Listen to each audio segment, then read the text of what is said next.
ತಿನ್ನಲಿಕ್ಕೆ ಯೋಗ್ಯ ಇದೆ. ಅದರಲ್ಲಿ ಸುಮಾರು 200 ತರಗಳು, 200 ತರ ಅಣಬೆಗಳಲ್ಲಿ ಮನುಷ್ಯನಿಗೆ ಬರುವಂತ 200 ತರದ ಕಾಯಿಲೆಗಳನ್ನ ಅದರಲ್ಲಿ ಗುಣಪಡಿಸುವ ಶಕ್ತಿ ಇದೆ ಅಂತ ಈ ಸಂಶೋಧನೆಯಿಂದ ಗೊತ್ತಾಗಿದೆ. ಅದರಲ್ಲಿ ಈ 200ರಲ್ಲೂ ಒಂದು 6 ಅಣಬೆಗಳಂತ ಹೇಳ್ತಾರೆ. ಅದರಲ್ಲಿ ಈ ಬ್ರೈನ್ ಗ್ಯಾನು, ಹಾರ್ಟ್ ಗ್ಯಾನು, ಲಿವರ್ ಗ್ಯಾನು, ಕಿಮ್ಸನ್ ಗ್ಯಾನು, ರೂಯಿ ಗ್ಯಾನು ಅಂತ ಈ 6 ಅಣಬೆಗಳಿದೆಯಲ್ಲ, ಅದು ಹೈಯೆಸ್ಟ್ ಥೆರಪೆಟಿಕ್ ವ್ಯಾಲ್ಯೂ ಇದೆ. ಅದನ್ನ ಕಂಬೈನ್ ಮಾಡಿಬಿಟ್ಟು ಸೊ ಈ ಗ್ಯಾನೋಡರ್ಮವನ್ನು ಡಾಕ್ಟರ್ ಲಿಮ್ ತಯಾರು ಮಾಡಿದ. ಸೊ ಇದಕ್ಕೆ DXN ಗ್ಯಾನೋಡರ್ಮ ಅಂತ ಹೇಳ್ತಾರೆ. ಗೊತ್ತಾಯ್ತು ನಿಮಗೆ? ಸೊ ಇದು ನಿಮಗೆ ಯಾವ ರೀತಿ ಕೆಲಸ ಮಾಡ್ತದೆ, ಯಾವ ರೀತಿ ನಿಮಗೆ ಹೆಲ್ಪ್ ಮಾಡ್ತದೆ, ಇದನ್ನ ಪ್ರಪಂಚದಲ್ಲಿ ಸುಮಾರು 165 ವಿಶ್ವವಿದ್ಯಾಲಯದ ಬಗ್ಗೆ ಆಲ್ರೆಡಿ ರಿಸರ್ಚ್ ಮಾಡಿದ್ದಾರೆ. ಯಾಕೆ ರಿಸರ್ಚ್ ಮಾಡಿದ್ದಾರೆ ಅಂತ ಹೇಳಿದ್ರೆ, ಇದು ನಿಮಗೆ ಹಾರ್ಟಿಗೆ ಕೊಟ್ರೆ ಹಾರ್ಟ್ ಸರಿ ಆಗ್ತದೆ, ಲಿವರಿಗೆ ಕೊಟ್ರೆ ಲಿವರ್ ಸರಿ ಆಗ್ತದೆ, ಬ್ರೈನಿಗೆ ಕೊಟ್ರೆ ಬ್ರೈನ್ ಸರಿ ಆಗ್ತದೆ, ಸಕ್ಕರೆ ಕಾಯಿಲೆ ಕೊಟ್ರೆ ಅದ್ರ ಮೇಲೆ ವರ್ಕ್ ಆಗ್ತದೆ, ಸೋರಿಯಾಸಿಸ್ ಮೇಲೆ ವರ್ಕ್ ಆಗ್ತದೆ. ಅಂದ್ರೆ ಪ್ರತಿಯೊಂದರ ಮೇಲೆ ವರ್ಕ್ ಆಗ್ತದೆ, ಹೇಗೆ ವರ್ಕ್ ಆಗ್ತದೆ. ಸೊ ಅದಕ್ಕೋಸ್ಕರ ಇದನ್ನ ಸಂಶೋಧನೆ ಮಾಡಿ ಕೊನೆಗೆ ಹೇಳಿದ್ರು ಅಂತ ಹೇಳಿದ್ರೆ, ಇದು ಒಂದು ಬ್ಯಾಲೆನ್ಸ್ಡ್ ಫುಡ್ ಅಂತ ಹೇಳಿ. ಏನ್ ಹೇಳಿದ್ರು? ಸಮತೂಕದ ಆಹಾರ. ನಮ್ ಕನ್ನಡದಲ್ಲಿ ಒಂದುಂಟು, ಗೊತ್ತುಂಟ ನಿಮ್ಗೆ? ಊಟ ಬಲ್ಲವನಿಗೆ ರೋಗ ಇಲ್ಲ. ಇದು ಸಮತೂಕದ ಆಹಾರ ಆದ್ರಿಂದ ಇದನ್ನ ತಿಂದ್ರೆ ನಿಮ್ಗೆ ನೀವು ರೋಗ ಇಲ್ಲದೆ ಬದುಕಬಹುದು. ಆ ತರ ಒಂದು ಸಂಶೋಧನೆ. ಯಾಕಂದ್ರೆ ಇದರಲ್ಲಿ ಸುಮಾರು ನಿಮ್ಗೆ 700 ತರಹದ ಅಂಶಗಳಿದೆ ಅಂತ, ಒಂದೆರಡಲ್ಲ, ಅಷ್ಟು ಔಷಧೀಯ ಅಂಶಗಳಂತ ಅಷ್ಟು ಇದೆ, ಅಷ್ಟು ಆಕ್ಟಿವ್ ಎಲಿಮೆಂಟ್ಸ್ ಇದೆ ಅಂತ ಹೇಳ್ತಾರೆ. ಸೊ ಅದಕ್ಕೋಸ್ಕರ ಚೈನಾದವರು ಇದಕ್ಕೋಸ್ಕರ ಹೇಳ್ತಾರೆ, ಇದು ದೇವರ ಕೈಯಲ್ಲಿ ಕೊಟ್ಬಿಟ್ರು. ಅಂದ್ರೆ ದೇವರ ಒಂದು ಗಿಫ್ಟ್, ದೇವರ ಕೈಯಲ್ಲಿ ಅಣಬೆಗಳನ್ನು ಕೊಟ್ಟಿದ್ದಾರೆ. ಸೊ ಅಷ್ಟು ಅಂದ್ರೆ ಪೂಜನೀಯ ಅಂತ ಅವರು ಅದನ್ನ ಪೂಜೆ ಮಾಡ್ತಾರೆ, ದೇವರ ಸ್ಥಾನದಲ್ಲಿಟ್ಟು ಪೂಜೆ ಮಾಡುವಷ್ಟು ಅದು ಪ್ರಖ್ಯಾತಿ ಪಡೆದಿದೆ. ಹಾಗೆ ಆದ್ದರಿಂದ ಅದೊಂದು ಅಂದ್ರೆ ಅತ್ಯಂತ ಅಪೂರ್ವ ಅಂತ ಹೇಳ್ತಾರೆ. ಅದಕ್ಕೆ ಕಿಂಗ್ ಆಫ್ ಹರ್ಬ್ ಅಂತ ಹೇಳ್ತಾರೆ, ರಾಜ ಅಣಬೆ ಅಂತ ಹೇಳಿ. ಅಣಬೆಗಳಲ್ಲಿ ನಾವು ರಾಜ ಅಣಬೆ ಅಂತ ಹೇಳ್ತಾರೆ. ಅದಕ್ಕೋಸ್ಕರ ಅಂತ ಒಂದು ಅಣಬೆ ಬಗ್ಗೆ ನೀವೀಗ ತಿಳ್ಕೊಳ್ಳಿಕ್ಕಿದ್ದೀರಿ. ಸೊ ಇದಕ್ಕೆ ಅಣಬೆ ಚಿಕಿತ್ಸೆ ಅಂತಲೂ ನೀವು ಹೇಳ್ಬೋದು. ಸೊ ಯಾವ ರೀತಿ ಇದು ನಿಮ್ಗೆ ಹೇಗೆ ವರ್ಕ್ ಆಗ್ತದೆ, ಯಾವ ರೀತಿ ಇದು ಕೆಲಸ ಮಾಡ್ತದೆ, ಅದು ನಿಮ್ಗೆ ಇಂಪಾರ್ಟೆಂಟ್. ಸೊ ಈಗ ಇದಕ್ಕೂ ಮತ್ತೆ ಬೇರೆದಕ್ಕೂ ಏನು ಡಿಫರೆನ್ಸ್, ನಿಮ್ಗೆ ವ್ಯತ್ಯಾಸಗಳೇನು? ಇವತ್ತು ನೀವು ಎಷ್ಟೋ ಚಿಕಿತ್ಸೆಗಳು, ಅಲೋಪತಿ ಇರ್ಬೋದು, ಆಯುರ್ವೇದ ಇರ್ಬೋದು, ಸಿದ್ಧ ಇರ್ಬೋದು, ಯುನಾನಿ ಇರ್ಬೋದು, ಅಥವಾ ನಿಮ್ಮ ಹಳ್ಳಿ ಚಿಕಿತ್ಸೆ ಎಲ್ಲ ಇರ್ಬೋದು, ಬೇಕಾದಷ್ಟು ಚಿಕಿತ್ಸೆಗಳಿದೆ ಎಲ್ಲ ಕಾಣ್ತಾ ಇರ್ತದೆ ನಿಮ್ಮ ಊರ್ನ.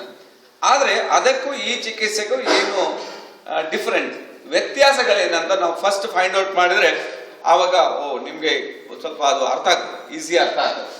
ಈಗ ನೋಡಿ ಅಲ್ಲಿ ಕೊಟ್ಟಿದ್ದಾರೆ ಏನ್ ಡಿಫರೆನ್ಸ್ ಅಂತ. ಸೊ ಫಸ್ಟ್ ಅಂತ ಹೇಳಿದ್ರೆ ನಮ್ದು ಸ್ವಾಭಾವಿಕವಾದ ಒಂದು ಆಹಾರ ಅಂತ. ಸ್ವಾಭಾವಿಕ ಆಹಾರ ಅಂದ್ರೆ ಏನು ಅಂತ ಅಂದ್ರೆ ಈ ಪ್ರಕೃತಿಯಲ್ಲಿ ಬೆಳೀತದಲ್ಲ. ಈಗ ನಿಮ್ಗೆ ಶುಂಠಿ ಇರ್ಬೋದು, ಅರಿಶಿನ ಇರ್ಬೋದು, ಮೆಂತೆ ಇರ್ಬೋದು, ಜೀರಿಗೆ ಇರ್ಬೋದು. ಅದೇ ತರ ಈ ಗ್ಯಾನೋಡರ್ಮ ಒಂದು ಸ್ವಾಭಾವಿಕವಾದ ಪ್ರಕೃತಿಯಲ್ಲಿ ಒಂದು ಹುಟ್ಟಿದ ಒಂದು ಉತ್ಪನ್ನ, ಅದರಿಂದ ತಯಾರಾದ ಆಹಾರ. ಇದಕ್ಕೆ ಯಾವುದೇ ಮಿಕ್ಸ್ ಮಾಡಿರೋದಿಲ್ಲ. ಏನು ನಾವು ಅಣಬೆ ಪೌಡರ್ ಇದೆಯಲ್ಲ ಅದನ್ನೇ ಕ್ಯಾಪ್ಸೂಲ್, ಅದಕ್ಕೆ ಏನು ಬೇರೆ ಯಾವುದು ಮಿಕ್ಸ್ ಇರೋದಿಲ್ಲ. 100% ಅದು ಸ್ವಾಭಾವಿಕ. ಮತ್ತೆ ನಿಮ್ಗೆ ಇನ್ನೂ ಒಂದು ಅಂತ ಹೇಳಿದ್ರೆ, ಈಗ ನಾವೆಲ್ಲ ಇದು ಬೆಳೆದಿದೆಯಲ್ಲ ಅದು ಸ್ವಾಭಾವಿಕ ಅಂತ ಹೇಳಿಕ್ಕೆ ಆಗುದಿಲ್ಲ, ಅದಕ್ಕೆ ನಾವೇನೋ ಕೆಮಿಕಲ್ ಹಾಕಿರ್ತೀವಿ. ಅದೇ ನೀವು ಗುಡ್ಡಗಾಡಲ್ಲೆಲ್ಲ ಬೆಳೀತದಲ್ಲ ಅದು ಸ್ವಾಭಾವಿಕವಾಗಿ ಹುಡ್ತದೆ, ಸ್ವಾಭಾವಿಕವಾಗಿ ಬೆಳ್ತದೆ, ಅದಕ್ಕೆ ಔಷಧೀಯ ಅಂಶಗಳು ಜಾಸ್ತಿ ಅದರಲ್ಲಿ ಇರ್ತದೆ. ಸೊ ಹಾಗೆ ಕೂಡ ಇದು ತುಂಬಾ ನಿಮಗೆ ಸ್ವಾಭಾವಿಕವಾಗಿ ಬೆಳೀತದೆ. ಈ ಇನ್ನೊಂದು ಅಂತ ಹೇಳಿದ್ರೆ ಈ ಕನ್ವೆನ್ಷನ್ ಅಂತ ಹೇಳಿದ್ರೆ ಎಲ್ಲ ಮಿಕ್ಸ್ ಮಾಡಿ ಕೊಡುವಂಥದ್ದು. ಗೊತ್ತಾಯ್ತು ನಿಮ್ಗೆ? ಎಲ್ಲ ಕುಟ್ಟಿ ಪುಡಿ ಮಾಡಿ ಒಂದರಲ್ಲೇ ಒಂದು 10 ಅಂಶ, 20 ಅಂಶ, 30 ಅಂಶ, 100 ಅಂಶನೂ ಇರ್ಬೋದು, ಬೇರೆ ಬೇರೆ ಬೇರೆಯಿಂದ ಕೊಡ್ತಾರೆ ನಿಮ್ಗೆ. ಸೊ ಅದು ಮಿಕ್ಸ್ ಆಗಿ ಕೊಡುವಂಥದ್ದು. ಎರಡನೇದಂತ ಹೇಳಿದ್ರೆ ಹೋಲಿಸ್ಟಿಕ್ ಆಗಿ ವರ್ಕ್ ಆಗುವಂತ. ಹೋಲ್ ಅಂದ್ರೆ ಇಡೀ ದೇಹಕ್ಕೆ. ಈಗ ನೀವು ಒಂದು 4 ರೊಟ್ಟಿ ತಿಂದಾಗ ತಲೆಗೊಂದು ರೊಟ್ಟಿ, ಹೃದಯಕ್ಕೊಂದು, ಕಿಡ್ನಿಗೊಂದು, ಕೈಗೊಂದು ಕಾಲು ತೊಳ್ತಾರೆ ಇಲ್ಲ ಅಲ್ಲ. ಅಂದ್ರೆ 4 ರೊಟ್ಟಿ ತಂದಾಗ ದೇಹ ಸರಿ ಆಗ್ತದೆ. ಆ ರೀತಿಯಲ್ಲಿ ನಮ್ಮ ಈ ಉತ್ಪನ್ನ ನೀವು ತಗೊಂಡಾಗ ಇಡೀ ದೇಹಕ್ಕೆ. ಸೊ ನೀವು ಒಂದು ಶುಗರಿಗಂತ ಪುನಃ ಕೇಳಿ ಬರಬಾರ್ದು, ಅಥವಾ ಹಾರ್ಟಿಗೆ ಆಗ್ತದ ಅಂತ ಕೇಳಬಾರ್ದು, ಅಥವಾ ಲಿವರಿಗೆ ಅಂತ ಕೇಳಬಾರ್ದು. ಇದು ದೇಹವನ್ನೇ ಸರಿ ಮಾಡೋದು. ಅಂದ್ರೆ ಇದು ಜೀವಕೋಶದ ಮೇಲೆ ವರ್ಕ್ ಆಗ್ತದೆ, ಜೀವಕೋಶಗಳನ್ನೇ ಸರಿ ಮಾಡ್ತಾ ಹೋಗ್ತಾ ಇರ್ತಾರೆ. ಈಗ ಕೆಲವರಿಗೆ ಅಸ್ತಮ ಅಂತ ಹೇಳಿದ್ರೆ ಅವರಿಗೆ ಈ ಶ್ವಾಸಕೋಶದ ಜೀವಕೋಶಗಳಲ್ಲಿ ತೊಂದರೆ ಇದೆ ಅಂತ ಅರ್ಥ. ಆ ಜೀವಕೋಶವನ್ನು ಸರಿ ಮಾಡಿದಾಗ ನಿಮಗೆ ಆ ಅಸ್ತಮ ಹೊರಟೋಗ್ಬಿಡ್ತು. ಇನ್ನು ಕೆಲವರಿಗೆ ಹೃದಯದ ಪ್ರಾಬ್ಲಮ್ ಇದೆ, ಹೃದಯದ ಜೀವಕೋಶದಲ್ಲಿ ಸ್ವಲ್ಪ ಪ್ರಾಬ್ಲಮ್ ಇದೆ, ಆ ಹೃದಯ ಜೀವಕೋಶವನ್ನು ಇದು ಸರಿ ಮಾಡ್ತದೆ, ಅದಕ್ಕೆ ಸರಿಯಾಗಿ. ಇನ್ನು ಕೆಲವರು ಲಿವರ್ ಜೀವಕೋಶ ಪ್ರಾಬ್ಲಮ್, ಅಂದ್ರೆ ಇದು ಲಿವರ್ ಜೀವಕೋಶವನ್ನು ಸರಿ ಮಾಡಿದಾಗ ಅದನ್ನು ಕರೆಕ್ಟ್ ಮಾಡ್ಕೊಳ್ಳೋದು. ಆ ರೀತಿ ಇದು ಜೀವಕೋಶವನ್ನು ಸರಿ ಮಾಡ್ತದೆ, ಜೀವಕೋಶಗಳನ್ನ ಬ್ಯಾಲೆನ್ಸ್ ಮಾಡಿ ವರ್ಕ್ ಆಗ್ತದೆ, ಹೋಲಿಸ್ಟಿಕ್ ಆಗಿ ವರ್ಕ್ ಆಗ್ತದೆ.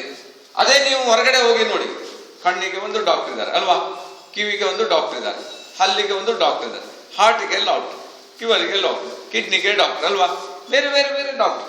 ಅಂದ್ರೆ ಬೇರೆ ಬೇರೆ ಕಾಯಿಲೆಗಳಿಗೂ ಡಾಕ್ಟರ್ಗಳಿದೆ, ಬೇರೆ ಬೇರೆ ಜೀವನ ಏನ್ ಹೇಳ್ತಾರೆ ಸಿಸ್ಟಮ್, ಬೇರೆ ಬೇರೆ ಸಿಸ್ಟಮ್ಗೆ ಬೇರೆ ಬೇರೆ ಡಾಕ್ಟರ್ಗಳು ಇವತ್ತು ನಾವು ಮಾರ್ಕೆಟ್ ಅಲ್ಲಿ ನೋಡಬಹುದು.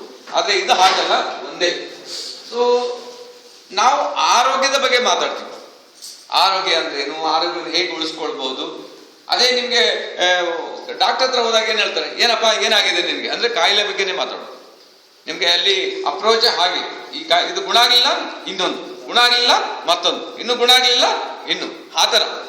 ಯಾಕೆಂದ್ರೆ ಅದು ನಿಮ್ಗೆ ಡಿಸೀಸ್ ಅವ್ರು ಕ್ಯೂರ್ ಮಾಡೋದೇ ಇರ್ತದೆ, ಇದಲ್ಲ ಇನ್ನೊಂದು, ಇನ್ನೊಂದಲ್ಲ ಮತ್ತೊಂದು, ಆ ರೀತಿ.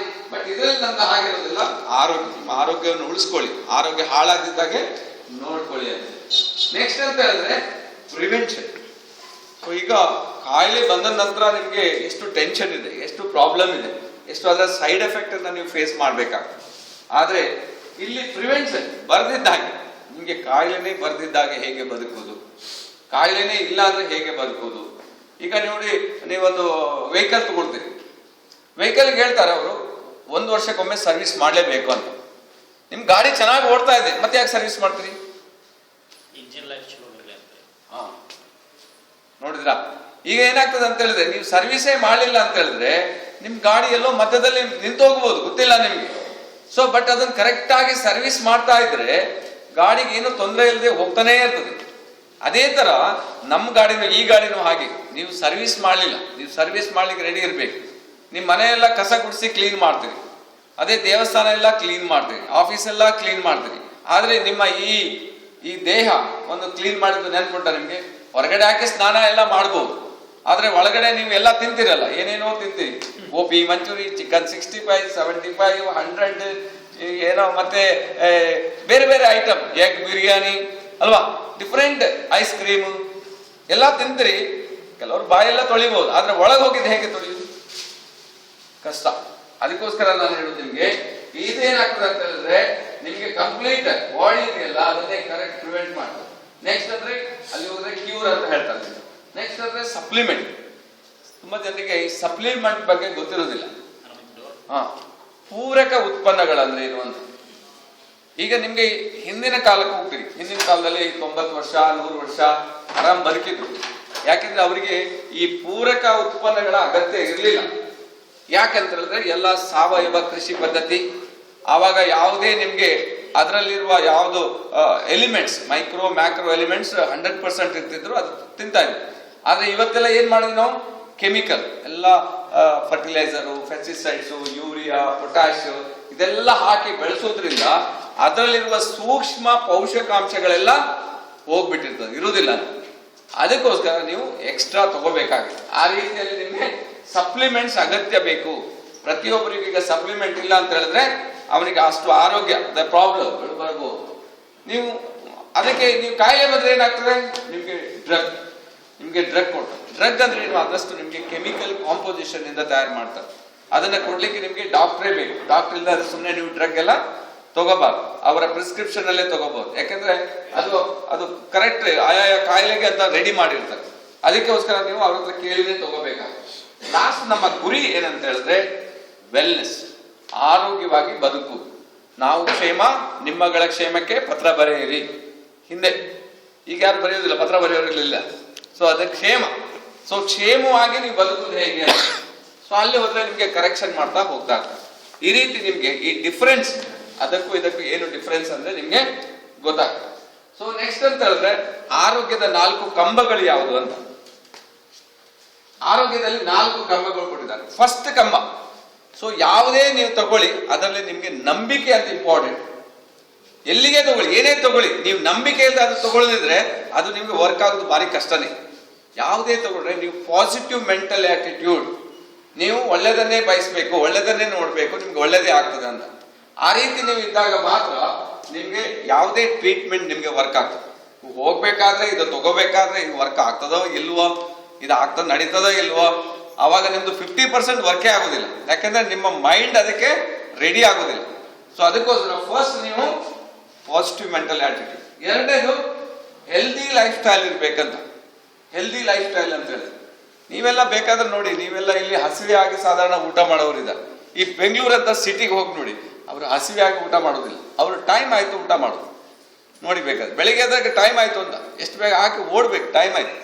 ಸೊ ಅದರಿಂದ ನಾನು ಹೇಳೋದು ನಿಮ್ಗೆ, ಸೊ ನಿಮ್ಮ ಲೈಫ್ ಸ್ಟೈಲ್ ಏನಾಗಿದೆ ಅಂದ್ರೆ ಇವತ್ತು ಹರಿ ಅಂದ್ರೆ ವರಿ, ಆಮೇಲೆ ಕರಿ ಅಂಡ್ ಬರಿ ಅಂತ ಹೇಳ್ತಾರೆ. ಮತ್ತೆ ನಿಮ್ಗೆ ಹರಿ ಎಲ್ರಿಗೂ ಅರ್ಜೆಂಟ್, ಯಾರಿಗೆ ಟೈಮ್ ಇಲ್ಲ, ಯಾರಿಗೂ ಟೈಮ್ ಇಲ್ಲ, ಪುರ್ಸೋತಿಲ್ಲ. ವರಿ ಎಷ್ಟು ಟೆನ್ಷನ್, ಸಿಕ್ಕಾಪಟ್ಟೆ ಟೆನ್ಷನ್ ಇದೆ. ಏನುದ್ದೆ ಹೊಟ್ಟೆ ಇರೋದು ಅಷ್ಟೇ, ಎಲ್ರಿಗೂ ಸಹ ನೋಡಿಬೇಕಾದ್ರೆ. ಆದ್ರೆ ಟೆನ್ಷನ್ ಎಷ್ಟಿದೆ ನೋಡಿ, ಒಬ್ರೊಬ್ರಿಗೆ ಸಿಕ್ಕಾಪಟ್ಟೆ ಟೆನ್ಷನ್ ಅಲ್ಲಿ ಇದ್ದಾರೆ. ವರಿ. ಆಮೇಲೆ ಕರಿ, ಎಲ್ಲಿ ಸಿಕ್ಕಿತೋ ಅದನ್ನ ತಿಂತಾ ಹೋಗುದು. ಯಾವ್ದು ತಿನ್ಬೇಕಂತಾನೆ ನಮ್ಗೆ ಕರೆಕ್ಟ್ ಗೊತ್ತಿಲ್ಲ, ಆರೋಗ್ಯ ಏನೇನ್ ತಿನ್ಬೇಕು ಅಂತ ಗೊತ್ತಿಲ್ಲ. ಸೊ ಅದು ಪ್ರಾಬ್ಲಮ್. ಸೊ ಹಾಗಾಗಿ ಆ ರೀತಿ ಹರಿ ಬರಿ ಲೈಫ್ ಸ್ಟೈಲ್ ನಮ್ಗೆ ಪ್ರಾಬ್ಲಮ್. ಹೆಲ್ದಿ ಡಯಟ್ ಇಲ್ಲ. ಹೆಲ್ದಿ ಡಯಟ್ ಅಂತ ಹೇಳಿದ್ರೆ ನೀವು ಸಾಧಾರಣ ಏನ್ ಹೇಳ್ತಾರೆ, ಉಪ್ಪು, ಹುಳಿ, ಖಾರ, ಮೆಣಸು, ಸ್ವೀಟು, ಎಣ್ಣೆಯನ್ನು ಆದಷ್ಟು ಕಮ್ಮಿ ತಗೋಬೇಕು. ಗೊತ್ತಾಯ್ತು ನಿಮ್ಗೆ? ಎಷ್ಟು ಕಮ್ಮಿ ತಗೊಳಿಕ್ ಆಗ್ತದೋ ಅಷ್ಟು ಒಳ್ಳೇದು. ಆದ್ರೆ ನಾವು ಅದು ಕಮ್ಮಿ ತಗೊಳ್ತೀವ. ನಾವು ತಿನ್ನೋದೇ ಖಾರ, ತಿನ್ನೋದೇ ಹುಳಿ, ತಿನ್ನೋದೇ ಉಪ್ಪು, ತಿನ್ನೋದೇ ಸ್ವೀಟ್, ತಿನ್ನೋದೇ ನಾವಿಲ್ಲ ಅಂತಂದ್ರೆ ಏನಾಗ್ತದೆ? ಎಷ್ಟು ಜನ ಹಣ್ಣು ಹಂಪಲು ತರಕಾರಿಗಳನ್ನು ನೀವು ತಿನ್ನೋರಿದ್ದೀರಿ. ನಮ್ಮ ಈ ಮಾನವ ಈ ದೇಹಕ್ಕೆ ನೀವು ಹಣ್ಣು ಹಂಪಲು ತರಕಾರಿ ಎಷ್ಟು ತಗೊಳ್ತೀರೋ ಅಷ್ಟು ಒಳ್ಳೇದು. ಆದ್ರೆ ಇವತ್ತು ಯಾವ ಅಂಗಡಿಗೆ ಹೋದ್ರು ನಾನು ನೋಡ್ತೀನಿ, ಹಣ್ಣಿನ ಬದಲು ಎಲ್ಲ ಈ ಪ್ಲಾಸ್ಟಿಕ್ ಡಬ್ಬ, ಆ ಬ್ಯಾಗ್ಗಳು, ಆ ಪ್ಲಾಸ್ಟಿಕ್ ಕವರ್ಗಳು ಎಷ್ಟು ಶೋ ಆಗಿ ಇಟ್ಟಿದ್ದಾರೆ. ಅದೆಲ್ಲ ಜಂಕ್. ಅದನ್ನ ತಿಂದ್ರೆ ನಿಮ್ಗೆ ಬೇಡ ಅಂದ್ರೆ ಕಾಯಿಲೆ ಬರ್ತದೆ ನೋಡಿ. ಸೊ ಅದೇ ಬದಲು ನೋಡಿ, ಮೊದಲಿನ ಕಾಲದಲ್ಲಿ ಎಲ್ಲ ಅಂಗಡಿ ಮುಂದೆ ಎಲ್ಲ ಒಳ್ಳೆ ಹಣ್ಣುಗಳು, ಬಾಳೆಹಣ್ಣು, ಬೇರೆ ಬೇರೆ ಹಣ್ಣುಗಳನ್ನೆಲ್ಲ ತೂಗ ಹಾಕಿರ್ತದೆ. ಇವತ್ತು ನೋಡಿ ಬೇಕಾದ್ರೆ ಬಸ್ ಸ್ಟ್ಯಾಂಡ್ ಅಲ್ಲಿ ಹುಡುಕಿ ನಿಮ್ಗೆ ಎಲ್ಲಿ ಹುಡುಕಿದ್ರು ಹಣ್ಣು ಸಿಗುದಿಲ್ಲ. ಈ ಪ್ಲಾಸ್ಟಿಕ್ ಏನೇನೋ ಕುರೆ ಎಲ್ಲ ಪ್ಲಾಸ್ಟಿಕ್ ಹಾಕಿಟ್ಟಿರ್ತಾರೆ, ಎಲ್ಲ ಜಂಕ್. ಸೊ ಅದರಿಂದ ನಮ್ಮ ಹೆಲ್ದಿ ಡಯಟ್ ಇವತ್ತು ಇಲ್ಲದೆ ನಮ್ಗೆ ಪ್ರಾಬ್ಲಮ್. ಲಾಸ್ಟ್ ಅಂತ ಹೇಳಿದ್ರೆ ಸಪ್ಲಿಮೆಂಟೇಶನ್. ಪುನಃ ನಿಮ್ಗೆ ಸಪ್ಲಿಮೆಂಟೇಶನ್ ಅಗತ್ಯ ಇದೆ. ಸೊ ನಾವು ಅದ್ರ ಒಟ್ಟಿಗೆ ಬದುಕಬೇಕಾಗಿದೆ. ನೀವು ಸಪ್ಲಿಮೆಂಟೇಶನ್ ತಗೊಂಡ್ರೆ ಮಾತ್ರ ನಿಮ್ಮ ಆರೋಗ್ಯ ಕರೆಕ್ಟ್ ಇರ್ತದೆ ಅಂತ ಹೇಳ್ತಾರೆ. ಇದು ನಿಮ್ಗೆ ರೆಗ್ಯುಲರ್ ಯೂಸ್ ಮಾಡಿ ಅಂತ. ಸೊ ನೆಕ್ಸ್ಟ್ ಅಂತ ಹೇಳಿದ್ರೆ ನಾವು ಹೇಗೆ ತಗೋಬೇಕು, ಏನ್ ನಮ್ಗೆ ಪ್ರಾಬ್ಲಮ್, ನಮ್ಗೆ ಕಾಯಿಲೆ ಬರ್ಲಿಕ್ಕೆ ಏನೇನ್ ಕಾರಣ ಅಂತ. ಅದಕ್ಕೆ ವಿಶ್ವ ಆರೋಗ್ಯ ಸಂಸ್ಥೆಯವರು ಒಂದು ಡೆಫಿನೇಷನ್ ಕೊಟ್ಟಿದ್ದಾರೆ. ಏನು ಡೆಫಿನೇಷನ್?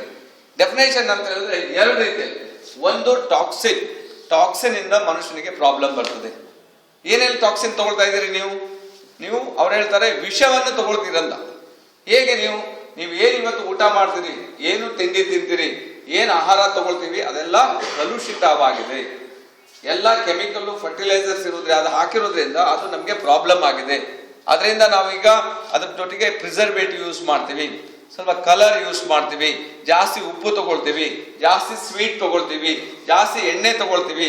ಇದೇ ನಮ್ಮ ದೇಹಕ್ಕೆ ಟಾಕ್ಸಿನ್ ಆಗಿದೆ, ವಿಷ. ಅದು ನಮ್ಗೆ ಗೊತ್ತಿಲ್ಲದೆ ಬಾಡಿ ಒಳಗಡೆ ಹೋಗ್ತಾ ಇದೆ. ಅದರಿಂದ ನಮ್ಗೆ ಪ್ರಾಬ್ಲಮ್ ಆಗಿದೆ. That is the main thing.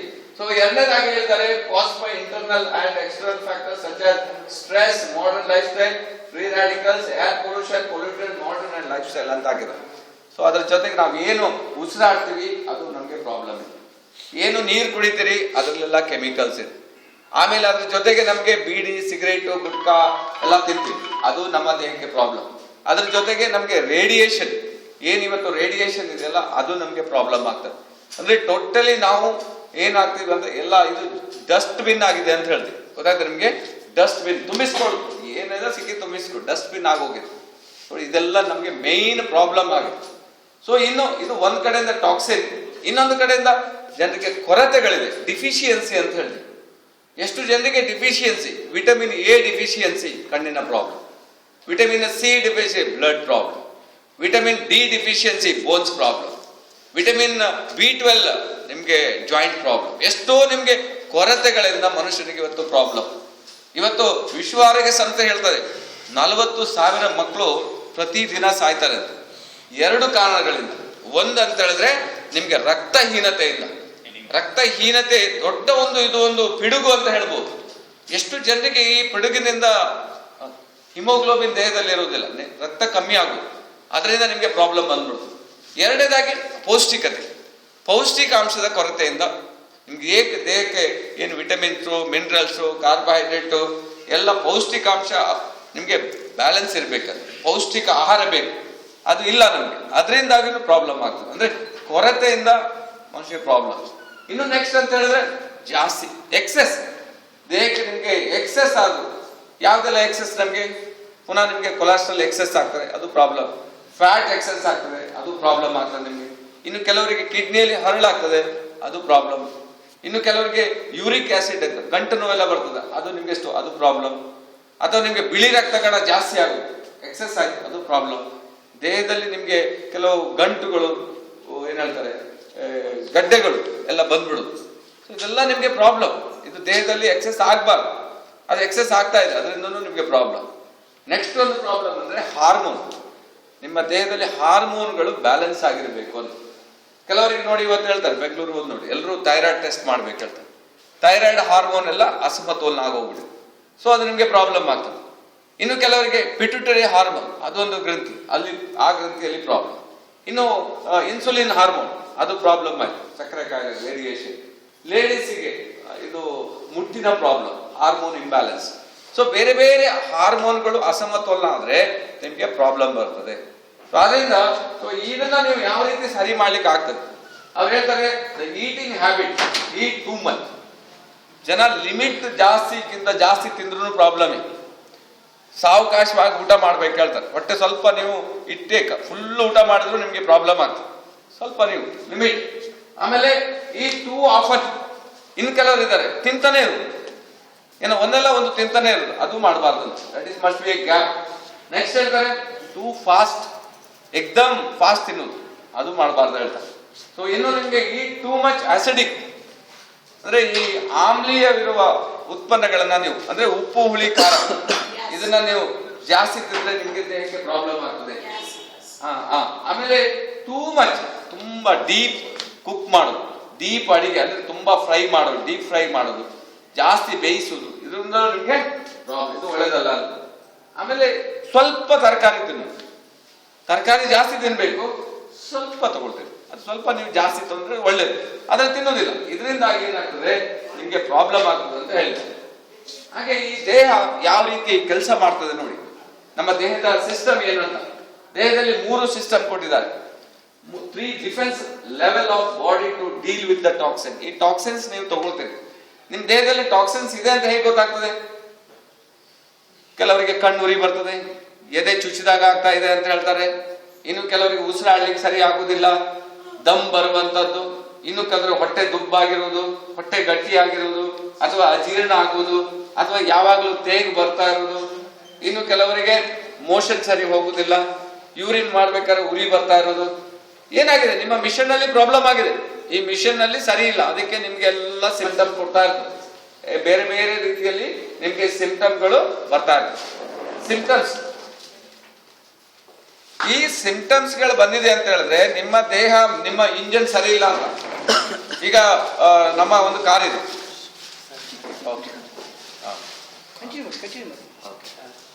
Good morning. ಅದೇ ರೀತಿ ನಮ್ಮ ಕಂಪ್ನಿ ಇನ್ಚಾರ್ಜ್ ಆದಂತ ವಿಜಯ್ ಸರ್ ಅವರು ಕೂಡ ಬಂದಿದ್ದಾರೆ. DXN ಪರವಾಗಿ ನಿಮ್ಮೆಲ್ಲರ ಪರವಾಗಿ ಅವರಿಗೂ ಕೂಡ ಒಂದು ಅಪೂರ್ವವಾದ ಸ್ವಾಗತ ಮಾಡ್ಕೊಂಡು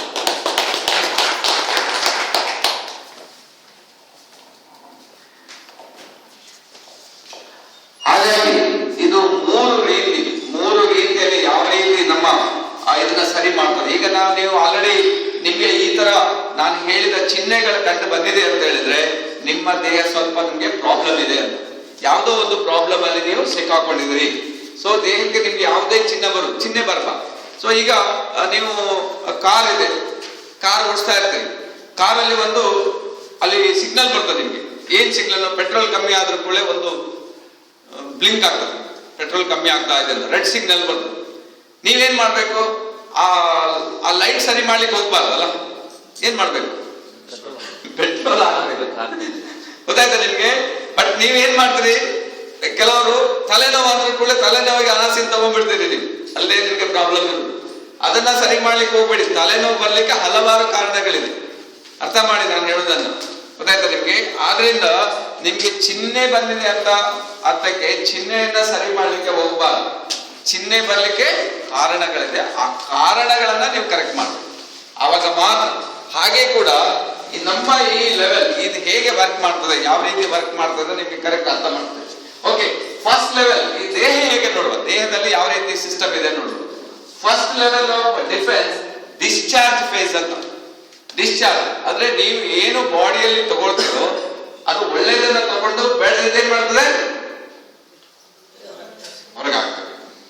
ನಿಮಗೆ ದೇಹದ ಸಿಸ್ಟಮ್ ಏನಂದ್ರೆ ನೀವು ಊಟ ಮಾಡ್ತೀರಿ, ತಿಂತೀರಿ, ಎಲ್ಲ ತಿಂತೀರಿ, ಅದರಲ್ಲಿರುವ ಒಂದು ಒಳ್ಳೆಯ ಅಂಶವನ್ನು ದೇಹ ಹಿಡ್ಕೊಂಡ್ಬಿಡ್ತದೆ, ಬೆಳೆದದನ್ನ ತೆಗೆದು ಹೊರಗಾಗ್ತದೆ, ಅದು ಡಿಸ್ಚಾರ್ಜ್.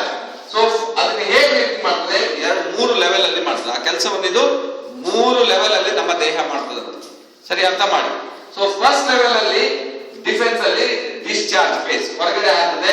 2ನೇ ಲೆವೆಲ್ ಪುಟ್ ಅಸೈಡ್, 3ನೇ ಲೆವೆಲ್ ಟ್ಯೂಮರ್ ಡೆವಲಪಿಂಗ್ ಅಂತ ಹೇಳ್ತಾರೆ. ಸೊ ಹಾಗಾದ್ರೆ ಫಸ್ಟ್ ಲೆವೆಲ್ ಅಲ್ಲಿ ಹೇಗೆ ಆಗ್ತದೆ ನೋಡುವ. ಈಗ ನೀವು toxins will B discharge from the body ಒಳಗಡೆ ಆಲ್ರೆಡಿ ವಿಷ ಹೋಗ್ಬಿಟ್ಟಿದೆ, ವಿಷವನ್ನು ತೆಗೆದು ಹೊರಗೆ ಹಾಕ್ಬೇಕು. ಈಗ ಮುಳ್ಳು, ದೇಹದಲ್ಲಿ ಮುಳ್ಳು ಹೋದ್ರೆ ದೇಹ ನೀವು ತೆಗೆದಿದ್ರು ದೇಹ ತೆಗೆದು ಹೊರಗೆ ಹಾಕ್ಬಿಡ್ತದೆ, the system is like that. ಹಾಗೇನೆ ಟಾಕ್ಸಿನ್ಸ್ ಬೆವರಿನ ಮೂಲಕ ಹೋಗ್ತದೆ. ಕೆಲವರಿಗೆ ಬೆವರು ಜಾಸ್ತಿ, ಬೆವರು ಬಂದು ಬೆವರಿನ ಮೂಲಕ ಎಲ್ಲ ವಿಷಯಗಳನ್ನೆಲ್ಲ ಹೊರಗೆ ಹಾಕ್ಬಿಡ್ತದೆ, ಅದು ದೇಹದ ಕೆಲಸ. 2ನೇದಾಗಿ ಬೆವರಿನಲ್ಲಿ ಹೋಗುದು, ಕೆಲವರಿಗೆ ಯೂರಿನ್ ಮೂತ್ರದಲ್ಲಿ ಹೋಗ್ಬಿಡ್ತದೆ. ಈ ಕೆಲವು ಟೈಮ್ ನಿಮ್ಗೆ ನೋಡಿ ಬೇಕಾದ್ರೆ ನೀವು ಒಂದು ಜರ್ನಿ ಮಾಡಿ, ಒಂದು 10 ಗಂಟೆ 20 ಗಂಟೆ ಜರ್ನಿ ಮಾಡಿ, ಆಗ ನಿಮ್ಮ ರೀಸಸ್ ಕಲರ್ ಏನಾಗ್ತದೆ, ಚೇಂಜ್ ಆಗ್ತದೆ. ಯಾಕೆ ಚೇಂಜ್ ಆಯ್ತು? ಗೊತ್ತಿದೆಯಲ್ಲ ನಿಮ್ಗೆ, ನೋಡಿದ್ರ ಬಾಡಿಯಲ್ಲಿ ನಿಮ್ಗೆ ಹೀಟ್ ಜಾಸ್ತಿ ಆದ್ರೆ ನಿಮ್ಮ ಮೂತ್ರದ ಕಲರ್ ಯೆಲ್ಲೋಯಿಶ್ ಆಗ್ತದೆ. ಹಾಗೆ ಜಾಸ್ತಿ ಚಿಕನ್ ತಿಂದು ನೋಡು, ಅವಾಗ ಏನಾಗ್ತದೆ ನೋಡಿ, ಆವಾಗಲೂ ನಿಮ್ಮ ಮೂತ್ರದ ಕಲರ್ ಯೆಲ್ಲೋಯಿಶ್ ಆಯ್ತು. ಸೊ ಯಾಕಂದ್ರೆ ಬಾಡಿ ಹೀಟ್ ಆದ್ರೆ ಅದು ನಿಮ್ಮ ಮೂತ್ರದಲ್ಲಿ ನಿಮ್ಗೆ ಗೊತ್ತಾಗ್ತದೆ, ರೈಟ್? ಇದು ದೇಹದ ಒಂದು ಸಿಂಪ್ಟಮ್, ದೇಹದ ಒಂದು ಸಿಸ್ಟಮ್. ಆದ್ರಿಂದ ನಿಮ್ಗೆ ಇಮಿಡಿಯೇಟ್ ಗೊತ್ತಾಗ್ಬೇಕು, ಓ ಬಾಡಿ ಹೀಟ್ ಆಗಿದೆ ಅಪ್ಪ, ಏನಾದ್ರೂ ನಾವು ಎಳ್ನೀರು ಕುಡಿಬೇಕು, ಬ್ಯಾಲೆನ್ಸ್ ಮಾಡ್ಬೇಕು ಅಂತ. ಮತ್ತೆ ನಿಮ್ಗೆ ಹಾಗೆ ನಾವ್ ಹೇಳ್ಬೇಕು, ಮೆಂತೆ ತಗೋಬೇಕು, ಜೀರಿಗೆ, ಇಂಥದ್ದೆಲ್ಲ ತಗೊಂಡು ಬ್ಯಾಲೆನ್ಸ್ ಮಾಡ್ಬೇಕಾಗುತ್ತೆ. ಅದೇ ತರ. ಸೊ ಈಗ ನಿಮ್ಗೆ ಇನ್ನು ಕೆಲವರು ಕೇಳ್ತಾರೆ ಯೂರಿನ್, ಇನ್ನು ಕೆಲವರಿಗೆ ಯೂರಿನ್ ಮುಖಾಂತರ ಇದು ಕ್ಲೀನ್ ಮಾಡ್ತಾರೆ, ಇನ್ನು ಕೆಲವರಿಗೆ ಮೋಷನ್ ಅಲ್ಲಿ ಕ್ಲೀನ್ ಮಾಡಿ ಹೊರಗೆ ಹಾಕ್ತದೆ, ಮೋಷನ್ ಅಲ್ಲಿ ತೆಗೆದು ಹೊರಗೆ ಹಾಕ್ಬೇಕು, ಮೋಷನ್ ಅಲ್ಲೆಲ್ಲ ಹೋಗ್ಬೇಕು. ಇನ್ನು ಕೆಲವರಿಗೆ ಕಫ, ಕೆಲವರಿಗೆ ನೀವು ಇಲ್ಲೆಲ್ಲ ಬರ್ತೀರಿ, ಡಸ್ಟ್ ಗಿಸ್ಟ್ ಒಳಗಡೆ ಹೋಗ್ಬಿಡ್ತದೆ, ದೇಹ ಏನ್ ಮಾಡ್ತದೆ, ಕಫ ಮಾಡ್ಬಿಟ್ಟು ಅದರ ಮೂಲಕ ಹೊರಗೆ ಹಾಕಿಬಿಡ್ತದೆ. ಆ ರೀತಿ ದೇಹದಲ್ಲಿ ಅದರದ್ದೇ ಆದ ಒಂದು ಸಿಸ್ಟಮ್ ಇದೆ, ಆ ಸಿಸ್ಟಮ್ ಪ್ರಕಾರ ಹೊರಗೆ ಹಾಕ್ಬೇಕು. ಹೊರಗೆ ಬರಲಿಲ್ಲ ಅಂತ ಹೇಳಿದ್ರೆ ನಿಮ್ಮ ಇಂಜಿನ್ ಪ್ರಾಬ್ಲಮ್ ಇದೆ ಅಂತ, ನಿಮ್ಮ ಈ ವಿಷಯದಲ್ಲೇನೋ ಪ್ರಾಬ್ಲಮ್ ಇದೆ, ಹೋಗ್ಬೇಕಾದ್ರೆ. ಆದ್ರೆ ಕೆಲವರಿಗೆ ಹೋಗುದಿಲ್ಲ. ಆದ್ರೆ ನಿಮ್ಗೆ ಹೋಗ್ಬೇಕಾದ್ರೆ ಕೆಲವರಿಗೆ ಸ್ವಲ್ಪ ನೋವು ಕಾಣ್ತದೆ. ನೀವು ನೋವು ಕಂಡ್ರೆ ಏನ್ ನೋವು ಯಾಕೆ ಬರ್ತದೆ ಅಂತ ಹೊರಗೆ ಹೋಗ್ಬೇಕು. ಈಗ ಲೇಡೀಸ್ ಎಲ್ಲ ಇದೆ, ಉದಾಹರಣೆ ನಾನು ಹೇಳೋದಷ್ಟೇ, ಅವರಿಗೆ ತಿಂಗಳು ಮೆನ್ಸಸ್ ಆಗ್ತದೆ. ಮೆನ್ಸಸ್ ಆಗ್ಬೇಕಾದ್ರೆ ಕೇಳಿ ನೋಡಿ, ಅವರಿಗೆ ನೋವು ಬರ್ತದಾ ಇಲ್ವಾ ಅಂತ. ಬರ್ತದ ಇಲ್ವಾ ಕೇಳಿ ನೋಡಿ, ನೋವು ಕಾಮನ್. ಆ ನೋವು ಅಂತೇಳಿ ಅವರು ಮಾತ್ರ ತಿನ್ನಬಾರ್ದು, ಅದು ದೇಹದ ಒಂದು ಸಿಸ್ಟಮ್, ದೇಹದಲ್ಲಿ ಬೇಡದ ಜೊತೆಗೆ ಹೊರಗೆ ಹಾಕ್ಬೇಕಾದ್ರೆ ನಿಮ್ಗೆ ನೋವು ಬರ್ತದೆ. ಸೊ ಇದು ಈಗ ನಿಮ್ಗೆ ಮುಳ್ಳು ತಾಗ್ತದೆ, ನೋವು ಬರ್ತದ ಇಲ್ವಾ? ಬರ್ತದೆ. ಯಾಕೆ ಬರ್ತದೆ? ಅದನ್ನ ಹೊರಗೆ ಹಾಕ್ಬೇಕು, ಅದಕ್ಕೋಸ್ಕರ ನಿಮ್ಗೆ ನೋವು ಬರುದು. ಇದು ನೀವು ಸಿಸ್ಟಮ್ ಅರ್ಥ ಆದ್ರೆ ನಮ್ಗೆ ಜ್ಞಾನೋತ್ತರವಿ ಈಸಿ ಅರ್ಥ ಆಗ್ತದೆ. ಸೊ ಆದ್ರಿಂದ ಇದು ಬಾಡಿಯ ಸಿಸ್ಟಮೇ ಅದೇ ತರ. ನಿಮ್ಗೆ ದೇಹದಲ್ಲಿ ಎಲ್ಲೋ ಒಂದು ನೋವು ಇದೆ ಅಂದ್ರೆ ನಿಮ್ಮ ಬಾಡಿಯಲ್ಲಿ ಏನೋ ಪ್ರಾಬ್ಲಮ್ ಬಂದು ಕುಂತ್ಕೊಂಡ್ಬಿಟ್ಟಿದೆ, ಅದನ್ನ ತೆಗೆದು ಹೊರಗೆ ಹಾಕ್ಬೇಕಾಗ್ತದೆ. ಅದಕ್ಕೋಸ್ಕರ ನಿಮ್ಗೆ ಆತ. ಇನ್ನು ಕೆಲವರಿಗೆ ತಲೆ ಸಿಡಿತದೆ ಅಂತ ಹೇಳ್ತಾರೆ, ತಲೆ ಎಲ್ಲ ಸಿಡಿತದೆ, ಏನಂತ ಗೊತ್ತಾಗೋದಿಲ್ಲ. There is a imbalance. ನಿಮ್ದು ಬ್ಯಾಲೆನ್ಸ್ ಇರ್ಬೇಕು. ನೀವು ನಿದ್ರೆ ಮಾಡಿರೋದಿಲ್ಲ, ಕೆಲವರು ರಾತ್ರಿ ಎಲ್ಲ ಜರ್ನಿ ಮಾಡ್ತಾರೆ, ಬೆಳಿಗ್ಗೆ ನೋಡಿದ್ರೆ ಕೆಲಸಕ್ಕೆ ಹೋಗ್ತಾರೆ, ನಿದ್ರೆ ಇಲ್ಲ, ಆಕ್ಸಿಜನ್ ಶಾರ್ಟ್ ಇದೆ ಬಾಡಿಗೆ. ನಿಮ್ಗೆ ತಲೆ ಸಿಡಿದಾಗ body is the best doctor. ಇದನ್ನ ನೀವು ಅರ್ಥ ಮಾಡಿದ್ರೆ ಕಫ ಯಾಕೆ ಬರ್ತದೆ? ಕಫ ಎಲ್ಲ ಒಳಗಡೆ ಡಸ್ಟ್ ಹೋಗಿ ಕುತ್ಕೊಂಡ್ಬಿಟ್ಟಿದೆ, ಎಲ್ಲ ಬಂದ್ಬಿಡ್ತೀರಿ, ಗೊತ್ತಾಗೋದಿಲ್ಲ. ಆ ಡಸ್ಟ್ ಒಳಗಡೆ ಹೋಗ್ತದೆ, ದೇಹ ಹೇಳ್ತದೆ ಡಸ್ಟ್ ಬಂದು ಕುತ್ಕೊಂಡಿದೆ, ಏನ್ ಮಾಡ್ಬೇಕು? ಅದು ನೀರನ್ನ ಗಟ್ಟಿ ಮಾಡಿ ಕಫ ಮೂಲಕ ಜಾಸ್ತಿ ಹೊರಗೆ. ಸೊ ಆ ರೀತಿ ನಿಮ್ಮ ದೇಹದಲ್ಲಿ ಯಾವುದೇ ಬೇಡದಿದ್ರೆ ನಿಮ್ಗೆ ಫಸ್ಟ್ ಸ್ಟೆಪ್ ಡಿಸ್ಚಾರ್ಜ್ ಮಾಡ್ತದೆ. ಕೆಲವರಿಗೆ ನೀವೇನ್ ಮಾಡ್ತೀರಿ, ಡಿಸ್ಚಾರ್ಜ್ ಮಾಡಿ ಬಿಡುವುದಿಲ್ಲ. ಆವಾಗ ಏನ್ ಮಾಡ್ತದೆ ನೋಡಿ, ಆವಾಗ ಸೆಕೆಂಡ್ ಸ್ಟೆಪ್ ಹೋಗ್ತದೆ, ಪುಟ್ ಅಸೈಡ್. ತೆಗೆದು ಒಳಗಡೆ ಸೈಡ್ ಕಟ್ಟಿ ಇಟ್ಬಿಡುವಂತ. ಎರಡನೇ ರೀತಿ ಏನ್ ಮಾಡ್ತದೆ, ದೇಹ ತೆಗೆದು ಗಂಟು ಮೂಟೆ ಕಟ್ಟಿ ಒಂದ್ ಸೈಡ್ ಅಲ್ಲಿ ಹಾಕು ಅಂತ ಹೇಳ್ಬಿಡ್ತದೆ. ನೀವು ಒಳಗೆ ಹೋಗಿ ಕೆಲವು ಬಿಡೋದಿಲ್ಲ, ಮಾತ್ರೆ ತಿಂದು ಬಿಡ್ತೀರಿ, ಅದಕ್ಕೆ ಎಗೇನ್ಸ್ಟ್ ಆಗಿ ವರ್ಕ್ ಮಾಡ್ತೀರಿ. ಆವಾಗ toxins will be crystallised combined with inert material. ಈ ಕೆಲವರಿಗೆ ನೋಡಿ ಕೊಲೆಸ್ಟ್ರಾಲ್, ಬಾಡಿಯಲ್ಲಿ ಕೊಲೆಸ್ಟ್ರಾಲ್ ನಿಮಗೆ ಜಾಸ್ತಿ ಆಗ್ತಾ ಹೋಗ್ತಾ ಇರ್ತದೆ, ಒಂದು ದಿವಸ ಡೇಂಜರ್ ಆಗ್ತದೆ. ಫ್ಯಾಟ್ ಜಾಸ್ತಿ ಆಗುತ್ತೆ, ಅದನ್ನ ಫಸ್ಟ್ ಹರಳು ರೂಪದಲ್ಲಿ ಇರ್ತದೆ. ಹರಳು, ಈಗ ಕೆಲವರಿಗೆ ಕಿಡ್ನಿಯಲ್ಲಿ ಸ್ಟೋನ್ ಆಗ್ತದಲ್ಲ, ಸೊ ಹರಳು ರೂಪದಲ್ಲಿ ಬಂದು ಬಿಡ್ತದೆ. ಅದನ್ನ ಒಟ್ಟು ಸೇರಿಸಿ ಸೇರಿಸಿ ಸೇರಿಸಿ ಸೇರಿಸಿ ಅದು ಫ್ಯಾಟ್ ಆಗ್ತದೆ, ಅಥವಾ ಕೊಲೆಸ್ಟ್ರಾಲ್ ಆಗ್ತದೆ, ಕಿಡ್ನಿ ಸ್ಟೋನ್ ಆಗ್ತದೆ, ಅಥವಾ ಯೂರಿಕ್ ಆಸಿಡ್ ಆಗಿ ಅಲ್ಲೇ ಸ್ಟೋರ್ ಆಗ್ತದೆ. ಸ್ಟೋರ್ ಆಗ್ಬಾರ್ದು, ಸ್ಟೋರ್ ಆದ್ರೆ ಮುಂದೆ ಪ್ರಾಬ್ಲಮ್ ನಿಮ್ಗೆ. ಆದ್ರೆ ಏನ್ ಮಾಡೋದು, ನಮ್ಮ ಇಮ್ಯುನಿಟಿ ಕೆಲಸ ಮಾಡೋದಿಲ್ಲ. ನೀವು ಸರಿ ಪೆಪ್ಸಿ ಕುಡ್ದಿದ್ದೇ ಏನಾಗ್ತದೆ, ಸೊ ಚಿಕನ್ 65 ತಿಂದಿದ್ದೇ ಗೋಬಿ ಮಂಚೂರಿ ಕಂಟಿನ್ಯೂ ತಿಂತಾ ಇದೆ. ಸೊ ಪ್ರಾಬ್ಲಮ್, ಬಾಡಿಗೆ ಟಾಕ್ಸಿನ್ಸ್ ಲೋಡ್ ಆಗ್ತಾ ಇದೆ. ನೀವು ಡೆಪಾಸಿಟ್ ಇಟ್ಟಾಗ ನೋಡಿ ಬೇಕಾದ್ರೆ 10,000 ಡೆಪಾಸಿಟ್ ಇದೆ, ನೆಕ್ಸ್ಟ್ ಇಯರ್ಗೆ ಎಷ್ಟಾಯ್ತು, ಅದು 11,000 ಆಗ್ತದೆ ಇಲ್ವೋ, ಆಗ್ತದೆ ಇಲ್ವೋ? ಹೇಗಾಯ್ತು? ಇಂಟ್ರೆಸ್ಟ್ ನೋಡಿ, ಇಂಟ್ರೆಸ್ಟ್ ಸೇರ್ತಲ್ಲಿ. ಅದೇ 11,000 ಇಟ್ರೆ ನೆಕ್ಸ್ಟ್ ನಿಮ್ಗೆ ಇನ್ನು 12,000 12,500 ಆಗ್ಬೋದು, ಅಕ್ಯುಮುಲೇಟ್ ಆಗ್ತಾ ಹೋಗ್ತಾ ಇರ್ತದೆ. ಹಾಗೆ ಕೂಡ ನೀವು ಟಾಕ್ಸಿನ್ ತಗೊಳ್ಳೋದು ಲೋಡ್ ಜಾಸ್ತಿ ಮಾಡಿದಾಗ ಬಾಡಿಗೆ ಪ್ರಾಬ್ಲಮ್ ಆಗ್ತಾ ಹೋಗ್ತಾ ಇರ್ತದೆ. ಸೊ ಆದ್ರಿಂದ ಈ ರೀತಿ ಆಗ್ತದೆ. ಫಸ್ಟ್ ಸ್ಟೆಪ್ ಅಲ್ಲಿ ಹೋಗ್ಬೇಕು, ಹೋಗೋದಿಲ್ಲ, ನೆಕ್ಸ್ಟ್ ಸ್ಟೆಪ್ ನೀವು ಅದನ್ನೇ ಕಂಟಿನ್ಯೂ ಮಾಡ್ತೀರಿ, ಓವರ್ಲೋಡ್ ಆಗಿ ಸೊ ಫ್ಯಾಟ್ ಕೊಲೆಸ್ಟ್ರಾಲ್ ಸ್ಟೋನ್ ಆಗಿ ಬಾಡಿಯಲ್ಲಿ ಕೂತ್ಕೊಂಡ್ಬಿಡ್ತದೆ. ಈಗ ಥರ್ಡ್ ಸ್ಟೆಪ್ ಏನಂದ್ರೆ ಟ್ಯೂಮರ್. ಇದು ವೆರಿ ಡೇಂಜರಸ್ ಸ್ಪಿರಿಟ್. ನೆಕ್ಸ್ಟ್ ಸ್ಟೇಜ್ಗೆ ಹೋಗ್ಬಿಟ್ರೆ ನೀವು, ನೆಕ್ಸ್ಟ್ ಸ್ಟೇಜ್ ಅಲ್ಲಿ ಗಡ್ಡೆಯಾಗಿ ಪರಿವರ್ತನೆ ಆಗುವಂತ the toxin that cannot be ಡಿಸ್ಚಾರ್ಜೇ ಮಾಡ್ಲಿಕ್ಕೆ, ಹೊರಗೆ ಹಾಕ್ಲಿಕ್ಕೆ ಆಗೋದಿಲ್ಲ from the body after a long period. ಇದು ನಿಮ್ಗೆ 4 ವರ್ಷ ಆಗ್ಬೋದು, 5 ವರ್ಷ ಆಗ್ಬೋದು, 8 ವರ್ಷ ಗೊತ್ತಾಗೋದಿಲ್ಲ ನಿಮ್ಗೆ. ಓವರ್ ಟೈಮ್ ಅಲ್ಲಿ ನಿಮ್ಗೆ ಇದು ಗಡ್ಡೆ ಆಗೋದಿಲ್ಲ. It will take its own time. 8 ವರ್ಷನೂ ಆಗ್ಬೋದು. So long period of time will develop into a health problem such as tumour. ನಿಮ್ಗೆ ಗಡ್ಡೆಯಾಗಿ ಪರಿವರ್ತನೆ ಆಗ್ತದೆ. ಇವತ್ತು ಕೇಳ್ತಾರೆ ನೀವು ಕೊಲೋನ್ ಕ್ಯಾನ್ಸರ್ ಕೇಳಿದ್ರೆ, ಕೊಲೋನ್ ಕ್ಯಾನ್ಸರ್ ಅಂದ್ರೆ ಗುದದ್ವಾರದ ಕ್ಯಾನ್ಸರ್ ಅಂತ ಅಷ್ಟೇ. ಏನ್ ಗುದದ್ವಾರ ಸರಿ ನೀರು ಕುಡಿಯೋದಿಲ್ಲ. ಇಲ್ಲಿ ಹೊರಗಡೆ ಎಲ್ಲ ಕ್ಲೀನ್ ಆಗಿದೆ, ಬಟ್ ಒಳಗಡೆ ಇದೆಯಲ್ಲ intestine, big intestine to buttock ಹೊರಗೆ ನಿಮ್ಗೆ ಹೊರಗೆ ಕ್ಲೀನ್ ಆಗ್ಬೇಕು, ಸರಿ ನೀರು ಕುಡಿಬೇಕು. ಕುಡಿಲಿಲ್ಲ ಅಂದ್ರೆ ಎಲ್ಲ ಅಲ್ಲೇ ಅಂಟ್ಕೊಂಡ್ಬಿಡ್ತದೆ. ತುಂಬಾ ಜನ ಏನ್ ಮಾಡ್ತಾರೆ, ಊಟ ಆದ ನಂತರ ಐಸ್ ಕ್ರೀಮ್ ತಿಂದು ಬಿಡ್ತಾರೆ. Very very dangerous. ಊಟಕ್ಕೆ 1 ಗಂಟೆ ಮೊದಲು ಐಸ್ ಕ್ರೀಮ್ ತಿನ್ನಿ, ಊಟ ಆದ ನಂತರ ಐಸ್ ಕ್ರೀಮ್ ತಿಂದ್ರೆ ಏನಾಗ್ಬೋದು? ಈಗ ನೋಡುವ, ನಿಮ್ಮ ಕೈ ಎಲ್ಲ ನೋಡಿ, ಊಟ ಕೆಲವು ನಾನ್ ವೆಜ್ ಊಟ ಮಾಡಿ ಬನ್ನಿ, ನೀರಿನಲ್ಲಿ ತೊಳಿರಿ, ಹೋಗ್ತದ?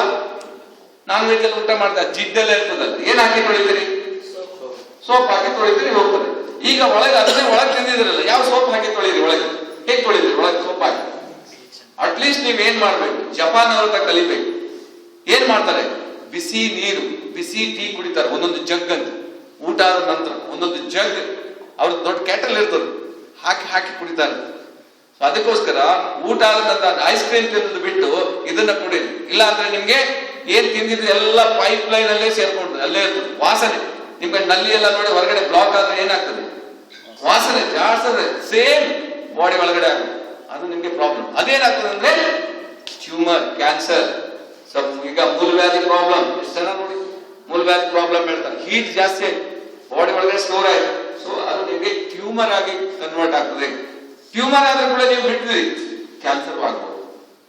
But all cancer are not tumour, but tumour 100% cancer ಅಂತ. ಅದಕ್ಕೋಸ್ಕರ ನೀವು ಅದ್ರ ಬಗ್ಗೆನೇ ಗೊತ್ತಿರ್ಬೇಕು. ಓಕೆ, ಈಗ ನಾವು ಹೇಗೆ ಸರಿ ಮಾಡ್ಬೋದು? ಸರಿ ಮಾಡ್ಲಿಕ್ಕೆ ಏನು ಉಂಟು ನಿಮ್ಮ ಹತ್ರ? ಏನಾದ್ರೂ ಉಂಟಾ? ಬಟ್ಟೆಗಳೆಲ್ಲ ಕ್ಲೀನ್ ಮಾಡ್ಬೇಕಪ್ಪ, ಹೇಗೆ ಕ್ಲೀನ್ ಮಾಡ್ಕೊಳ್ಬೋದು. ಈ ಪ್ರಾಡಕ್ಟ್ ಅಗತ್ಯ ಇಲ್ಲ, ನೀವು ಕ್ಲೀನ್ ಮಾಡ್ಕೊಳ್ಬೋದು. ಹೇಗೆ ಮಾಡೋದು? ನಾನು ಹೇಳೋದನ್ನು ಫಾಲೋ ಮಾಡಿ ನೋಡಿ, ಬೇಕಾದ್ರೆ ಆಗ್ತದೆ ನೋಡಿ. ಫಸ್ಟ್ ಏನ್ ಮಾಡ್ಬೇಕಂದ್ರೆ, ಎಲ್ಲೆಲ್ಲ ನಿಮ್ಗೆ ಸಾವಯವ ಕೃಷಿ ಪದ್ಧತಿಯಲ್ಲಿ ಕಬ್ಬು ಬೆಳಿತಾರೆ, ಜೋಳ ಬೆಳಿತಾರೆ, ಅಥವಾ ನವಣೆ ಬೆಳಿತಾರೆ, ಅಕ್ಕಿ ಬೆಳಿತಾರೆ ನೋಡ್ಬೇಕು. ಅದನ್ನ ಸಾವಯವ ಕೃಷಿ ಪದ್ಧತಿ ಬೇಕು. ಕೆಮಿಕಲ್ ಆಗುದೆ, ಕೆಮಿಕಲ್ ಕ್ಲೀನ್ ಮಾಡ್ಲಿಕ್ಕೆ ಆಗುದು. ಆರ್ಗ್ಯಾನಿಕ್ ಕಲ್ಟಿವೇಶನ್ ಅಲ್ಲಿ ಬೆಳೆದ ಉತ್ಪನ್ನಗಳನ್ನ ನೀವು ತಿಂದ್ರೆ ನಿಮ್ಮ ಬಾಡಿ ಒನ್ಸ್ ಅಗೇನ್ ಆಲ್ಕಲೈನ್ ಆಗ್ತದೆ. ಈಗ ಅಸಿಡಿಕ್ ಅಲ್ಲಿ ಇದೆ, ಆಲ್ಕಲೈನ್ ಕನ್ವರ್ಟ್ ಮಾಡ್ಬೇಕು ನೀವು. ಆಲ್ಕಲೈನ್ ಆಮ್ಲೀಯದಿಂದ ಕ್ಷಾರಿಗೆ ಹೋಗ್ಬೇಕಾಗ್ತದೆ, ಮಾಡ್ಕೊಳ್ಬೇಕು. ಎಲ್ಲಿ ಸಿಗ್ತದೆ ನಿಮ್ಗೆ ನಾನ್ ಕೆಮಿಕಲ್ ಬೇಸ್ಡ್ ಪ್ರಾಡಕ್ಟ್? ಯಾರಿಗೆ ಪುರ್ಸೊತ್ತುಂಟು, ಯಾರಿಗೆ ಟೈಮ್ ಇದೆ?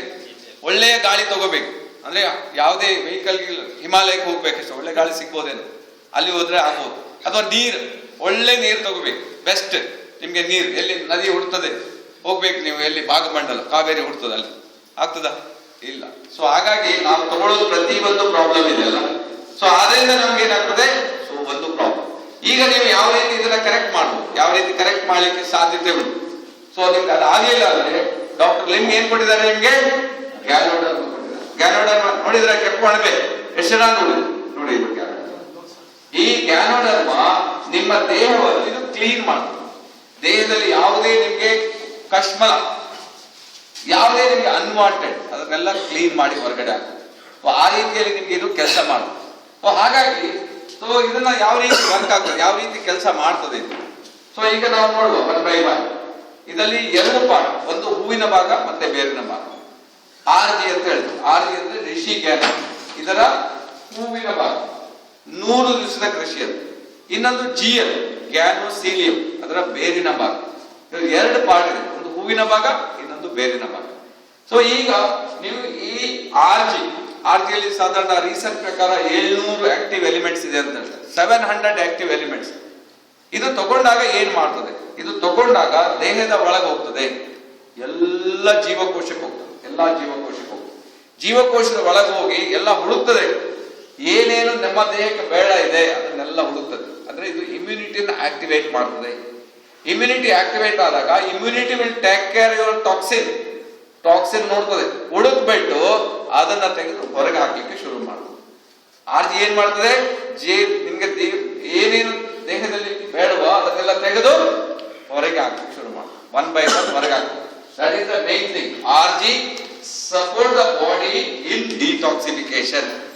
ಸಪೋರ್ಟ್ ದ ಬಾಡಿ ಅಂದ್ರೆ ಇದು ಇಮ್ಯುನಿಟಿನ ಆಕ್ಟಿವೇಟ್ ಮಾಡ್ತದೆ, ದೇಹದಲ್ಲಿ ನಿಮ್ಗೆ ಬೇಡದಿದ್ದೆಲ್ಲ ತೆಗೆದು ಹೊರಗೆ ಹಾಕ್ಲಿಕ್ಕೆ ಶುರು ಮಾಡ್ತದೆ. ಫಸ್ಟ್ ನಿಮ್ಗೆ ಹೇಗೆ ಆಗ್ತದೆ ಅಂತ ಹೇಳಿದ್ರೆ, ಸ್ಕ್ಯಾನಿಂಗ್ ಮಾಡ್ತದೆ, ಮೂತ್ರದ ಮೂಲಕ ಹೊರಗೆ ಆಗ್ತದೆ. ಮೂತ್ರದಲ್ಲಿ ಮ್ಯಾಕ್ಸಿಮಮ್ ಓಡುದು ತಗೊಂಡೋಗಿ, ಕೆಲವರು ಯೂರಿನ್ ಜಾಸ್ತಿ ಹೋಗ್ತದೆ ಅಂತ ಹೇಳ್ತಾರೆ, ಕೆಲವರಿಗೆ ಮೋಷನ್ ನಲ್ಲಿ ಹೋಗ್ಬಿಡುದು, ಕೆಲವರಿಗೆ ಬೆವರಿನಲ್ಲಿ ಹೋಗ್ತದೆ, ಇನ್ನು ಕೆಲವರಿಗೆ ಉಸಿರಾಟದಲ್ಲಿ ಹೊರಗೆ ಹೋಗ್ಬಿಡುದು, ಇನ್ನು ಕೆಲವರಿಗೆ ಸ್ಕಿನ್ ಇಂದ ಹೊರಗೆ ಹೋಗ್ತದೆ. ಯಾವ ರೀತಿ ನಿಮ್ಗೆ ಯಾವ್ದು ಬೇಡವೋ ಎಲ್ಲವನ್ನು ಕ್ಲೀನ್ ಮಾಡಿ ಹೊರಗಡೆ ಆಗ್ತದೆ, ಅದು ನಿಮ್ಗೆ ಆರ್ಜಿ. ಸೊ ಜಿಎಲ್ ಏನ್ ಮಾಡ್ತದೆ, ಪುನಃ ನಿಮ್ಗೆ ಒಳಗಡೆ ಬರದಂತೆ ಈ ಬಾಗಿಲನ್ನೆಲ್ಲ ಕ್ಲೋಸ್ ಮಾಡಿ ಬಿಡ್ತದೆ. ಕಸ ಎಲ್ಲ ಗುಡಿಸಿ ಹೊರಗೆ ಹಾಕ್ತೀರಿ, ಬಾಗಿಲೆಲ್ಲ ಕ್ಲೋಸ್ ಮಾಡಿ ಬಿಡ್ತದೆ. ಆ ರೀತಿ ಒಂದು ತೆಗಿತದೆ, ಒಂದು ತಡಿತದೆ, ಒಂದು ನಿಕಾಲ್ತಾ ಒಂದು ಹೋಗ್ತಾ, ಒಂದು ಡಿಟಾಕ್ಸಿಫಿಕೇಶನ್ ಮಾಡಿದ್ರೆ ಇನ್ನೊಂದು ಪ್ರೊಟೆಕ್ಟ್ ಮಾಡ್ತಾ ಹೋಗ್ತಾ ಇರ್ತದೆ. ಈ ರೀತಿ ನೀವು ರೆಗ್ಯುಲರ್ ಯೂಸ್ ಮಾಡ್ತಾ ಹೋದಾಗ ನಿಮ್ಗೆ ಬಾಡಿ, ನಿಮ್ಮ ದೇಹ ಕರೆಕ್ಟ್ ಆಗ್ತಾ ಹೋಗ್ತದೆ. ದೇಹವನ್ನು ಸ್ವಚ್ಛ ಮಾಡಲಿಕ್ಕೆ ನಮ್ಮ ಆರ್ಜಿಜಿಎಲ್ ಇದು ನಂಬರ್ 1 ಅಂತ ಹೇಳ್ತಾರೆ. ನಂಬರ್ 1 ಆರ್ಜಿ ಮತ್ತೆ ಜಿಎಲ್ ರೆಗ್ಯುಲರ್ ನೀವು ಯೂಸ್ ಮಾಡ್ತಾ ಹೋದಾಗ ನಿಮ್ಮ ದೇಹದಲ್ಲಿ ಯಾವುದು ಬೇಡದಿದ್ರೆ ತೆಗೆದು ಕ್ಲೀನ್ ಮಾಡ್ತದೆ. ಯಾವ್ದೆಲ್ಲ ಬೇಡದಿದ್ರೆ ನಿಮ್ಮ ದೇಹದಲ್ಲಿದೆ, ಯಾವುದು ಕೊಲೆಸ್ಟ್ರಾಲ್, ಫ್ಯಾಟ್, ಯೂರಿಕ್ ಆಸಿಡ್, ಇದೆಲ್ಲ ನಮ್ಗೆ ಬೇಡ, ಕ್ಲೀನ್ ಮಾಡ್ಲಿಕ್ಕೆ ಇದು ಹೆಲ್ಪ್ ಮಾಡ್ತದೆ. ಆಗ ಹೇಳಿದಲ್ಲ, ಈಗ ಒಂದು ಟ್ಯೂಮರ್, ಗಡ್ಡೆ ಕ್ಲೀನ್ ಮಾಡ್ಲಿಕ್ಕೆ ಹೆಲ್ಪ್ ಮಾಡ್ತದೆ. ದೇಹದಲ್ಲಿ ಯಾವ್ದು ಬೇಡದಲ್ಲ ಕ್ಲೀನ್ ಮಾಡಿ ಹೊರಗಡೆ ಒನ್ ಬೈ ಒನ್. ಆದ್ರೆ ಕೆಲವರಿಗೆ ಇದು ತಗೊಂಡಾಗ ಕೆಲವರಿಗೆ reflection part, toxins and imbalance ಇದೆಲ್ಲ ಆಗೋದು. ಸೊ ABC ನಿಮಗೆ ಪ್ರೊಟೆಕ್ಟ್ ಮಾಡ್ತಾರೆ. Okay, reflection. ಸೊ ಇದು ತಗೊಂಡಾಗ it has been observed that Ganoderma works on the human body without awareness. ಇದು ಕೆಲವರಿಗೆ ತಗೊಂಡಾಗ ನಿಮ್ಗೆ ಏನು ಗೊತ್ತಾಗದೆ ಎಲ್ಲ ಟಾಕ್ಸಿನ್ಸ್ ಬಾಡಿಯಿಂದ ಹೊರಗೋಗ್ಬಿಡ್ತದೆ, ಗೊತ್ತಾಗೋದಿಲ್ಲ ನಿಮ್ಗೆ. ಹೇಗೆ ಹೋಗ್ತದೆ, ಯೂರಿನ್ ಅಲ್ಲಿ ಪಾಸ್ ಆಗಿ ಮೋಷನ್ ಅಲ್ಲಿ ದೇವರಿಗೆ ಹೋಗ್ತದೆ. ಆದ್ರೆ ಕೆಲವರಿಗೆ ಟಾಕ್ಸಿನ್ಸ್ ಲೆವೆಲ್ ತುಂಬಾ ತುಂಬಿಸ್ಬಿಟ್ಟಿದ್ದಾರೆ, ನಾನು ಆಗಲೇ ಹೇಳಿದಲ್ಲ, ಅವರಿಗೆ ಏನ್ ಮಾಡ್ತದೆ, ಸ್ವಲ್ಪ ರಿಫ್ಲೆಕ್ಸಾಲಜಿ, ಸ್ವಲ್ಪ ನಿಮ್ಗೆ ರಿಫ್ಲೆಕ್ಷನ್ ಬರ್ಬೋದು. ಇದು ತಗೊಂಡಾಗ ಸ್ವಲ್ಪ ಚೇಂಜಸ್ ಆಗ್ಬಹುದು. ಇದು ತಗೊಂಡಾಗ ಕೆಲವರಿಗೆ ಕಣ್ಣು ಕೆಂಪಾಗ್ತದೆ. ಅಲ್ಲ, ನಾನು ಕರೆಕ್ಟ್ ಇದೆ, ಇದು ತಗೊಂಡಾಗ ಏನಪ್ಪ ಕಣ್ಣು ಕೆಂಪು ಮಾಡಿದೆ ಅಂತ ಹೇಳ್ಬೇಕು ಹೋಗ್ಬೇಡಿ. ಕಣ್ಣು ಯಾಕೆ ಕೆಂಪಾಗ್ತದೆ, ನಿಮ್ಮ ಲಿವರ್ ಅಲ್ಲಿ ಟಾಕ್ಸಿನ್ಸ್ ಲೋಡ್ ಆಗಿದೆ. ನಿಮ್ ಪಕ್ಕದ ಮನೆಯವರು ಒಂದು ಫುಲ್ ಬಾಟಲ್ ಹಾಕಿ ಬರ್ತಾರೆ ಸರಾಯ್, ಆವಾಗ ಅವ್ರ ಕಣ್ಣು ಯಾಕೆ ಕೆಂಪಾಗ್ತದೆ, ಅದು ವಿಷ. ಲಿವರ್ ಅಲ್ಲಿ ಯಾವುದೇ ಟಾಕ್ಸಿನ್ ಇದ್ರು ಕಣ್ಣಲ್ಲಿ ಗೊತ್ತಾಗುತ್ತೆ. ಅದೇ ತರ ಕೆಲವರಿಗೆ ಜಾಂಡೀಸ್ ಆದಾಗ ನೋಡಿಬೇಕಾದ್ರೆ ಅವರ ಕಣ್ಣು ಹಳದಿ ಆಗ್ತದೆ, ಲಿವರ್ ಪ್ರಾಬ್ಲಮ್. ಹಾಗೆ ಕೂಡ ಇದು ತಗೊಂಡಾಗ ನಿಮ್ಗೆ ಕಣ್ಣೇನಾದ್ರೂ ನಿಮ್ಗೆ ರೆಡಿಶ್ ಕಲರ್ ಇದ್ರೆ ನಿಮ್ಮ ಲಿವರ್ ಪ್ರಾಬ್ಲಮ್ ಇದೆ ಅಂತ, ಲಿವರ್ ಕ್ಲೀನ್ ಮಾಡ್ಬೇಕಾದ್ರೆ ನಿಮ್ಗೆ ಆ ರೀತಿ ಆಗ್ಬೋದು. ಇನ್ನು ಕೆಲವರಿಗೆ ಇದು ತಗೊಂಡಾಗ ಕಿವಿಯಲ್ಲಿ ಬಂದ್ ಆದಾಗ ಆಗ್ಬೋದು, ಕಿವಿಯಲ್ಲಿ ನಿಮ್ಗೆ ಶಬ್ದ ಆದಾಗ ಆಗ್ಬೋದು, ಸ್ವಲ್ಪ ಕಿಡ್ನಿ ಕಿಡ್ನಿಯಲ್ಲಿ ವೇರಿಯೇಷನ್ ಇದೆ ಅಂತ. ಇನ್ನು ಕೆಲವರಿಗೆ ಇದು ಹೊಟ್ಟೆ ಸರಿ ಇಲ್ಲ, ನಾಲಿಗೆ ನಿಮಗೆ ದಪ್ಪ ಆದಾಗ ಆಗ್ತದೆ, ನಾಲಿಗೆ ಮೂಲಕ ಅದು ದಪ್ಪ ವೈಟಿಶ್ ಇರ್ತದೆ, ಅದನ್ನೆಲ್ಲ ತೆಗೆದು ಹೊರಗೆ ಆಗ್ತದೆ. ಇನ್ನು ಕೆಲವರಿಗೆ ಇದು ತಗೊಂಡಾಗ ಪೇನ್ಗಳು, ನೋವುಗಳು ಕಂಡು ಬರ್ಬೋದು. ಇಲ್ಲ ಗಂಟು ನೋವು ಸರಿಯಾಗಲಿ ಅಂತ ತಗೊಂಡ್ರೆ ಏನಪ್ಪಾ ನಿಂದ ನೋವು ಜಾಸ್ತಿ ಆಯ್ತು ಹೇಳ್ತಾರೆ. ಮತ್ತೆ ಯಾಕೆ ನೋವು? ಇನ್ಫ್ಲಮೇಷನ್ ಇದ್ದ ನೋವನ್ನೆಲ್ಲ ಹೊರಗೆ ಆಗ್ತದೆ. ಸಕ್ಕರೆ ಕಾಯಿಲೆ ಕೊಟ್ಬಿಡ್ತೀರಿ, 200 ಇದ್ದದ್ದು 300ಕ್ಕೆ ಹೋಗ್ಬಿಡ್ತದೆ. ನಾನು 200 ಇದ್ದು 120 ಬರಲಿ ಅಂತ ಕೊಟ್ರೆ ಇದೇನಾಯ್ತು 300ಕ್ಕೆ ಹೋಯ್ತು. ಏನಪ್ಪ ಇದು ನೀನು ಕೊಟ್ಟು? ಅದಕ್ಕೆ ಇದು ನಿಮ್ಗೆ ಓಪನ್ ಮಾರ್ಕೆಟ್ ಅಲ್ಲಿ ಇಲ್ಲ. ಅದಕ್ಕೋಸ್ಕರ ಹೆಲ್ತ್ ಎಜುಕೇಶನ್, ನೀವು ಎಜುಕೇಶನ್ ಮಾಡಿ, ಹೆಲ್ತ್ ಎಜುಕೇಶನ್ ಇದೆ. ಇದಕ್ಕೋಸ್ಕರ ನೀವು ಈ ಮೀಟಿಂಗ್ ಬರ್ಬೇಕು, ಅವಾಗಲೇ ನಿಮ್ಗೆ ಗೊತ್ತಾಗ ಗ್ಯಾನೋಥೆರಪಿ ಅಂತ. ಗ್ಯಾನೋಥೆರಪಿ ಏನಂತ ಹೇಳಿದ್ರೆ ದೇಹದಲ್ಲಿ ನಿಮ್ಗೆ ಬೇಡದೆಲ್ಲ ತೋರಿಸ್ಬಿಟ್ಟು ತೆಗೆದು ಹೊರಗಡೆ ಹಾಕ್ಬೇಕಾದ್ರೆ ನಿಮ್ಗೆ ಕೆಲವು ಪ್ರಮಾಣದಲ್ಲಿ ನಿಮ್ಗೆ ಈ ತರ ಕಂಡು ಬರ್ಬೋದು. ಇನ್ನು ಕೆಲವರಿಗೆ ಸ್ವಲ್ಪ ಗಿಡ್ಡಿನೆಸ್ ಕಾಣ್ತದೆ, ಇನ್ನು ಕೆಲವರಿಗೆ ತಗೊಂಡಾಗ ಸಿಟ್ಟು ಜಾಸ್ತಿ ಬಂದಾಗ ಆಗ್ಬೋದು, ಇನ್ನು ಕೆಲವರಿಗೆ ಸ್ವಲ್ಪ ಡಲ್ ಆದಾಗೂ ಆಗ್ಬೋದು.